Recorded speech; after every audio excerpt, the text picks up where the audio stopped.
Annyeonghaseyo, ako si Russell, 3 taon ng tambay. Charot! Maaga nga pala ako nagising ngayong araw na ito.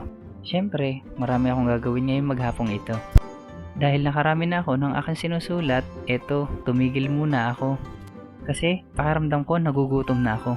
Nagluto nga pala muna ako ng aming agahan ni RJ. Siyempre, hindi ko naman siya makakain kapag hindi siya niluto. Nabumulak nga ang tubig, inilagay ko na ang noodles. Muntikan pa nga pala ako dyan mapaso ng mainit na tubig. At nang maluto nga pala yung pansit canton na niluto ko, eto, iminix ko na yung mga seasoning niya.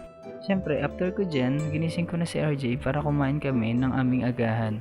Canton nga pala ang niluto naming ulam. Si RJ nga pala ang naghugas ng aming mga pinagkainan. Siyempre, dahil pakaramdam ko napakainit ng araw, kaya eto, naligo muna ako. After ko nga palang maligo, iyan, balik ulit ako sa pagsusulat at tinapos ko na ang sulatin at assignment namin. Dahil kailangan namin mag-send kay Samonin.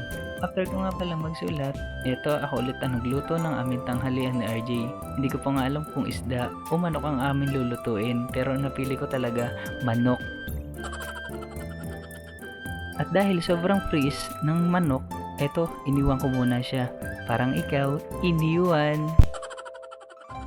Kaya eto, pumasok muli ako sa aming kwarto. Tapos, naalala ko, wala nga pala kaming sinaing, kaya eto, nagsaing na rin ako.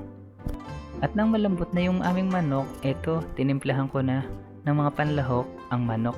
Kung ano-ano nga lang pala ang inilagay ko dyan, nilagyan ko siya ng harina, paminta, magic sarap, at konting asin.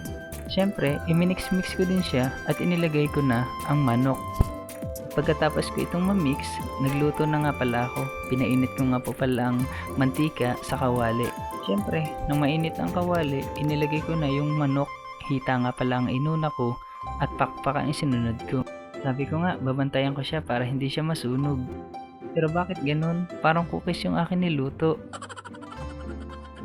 Okay lang yun. Ang mahalaga, kinain din namin ni RJ. Si RJ nga pala ang pinaghugas ko ulit kasi wala naman siyang ginagawa eh.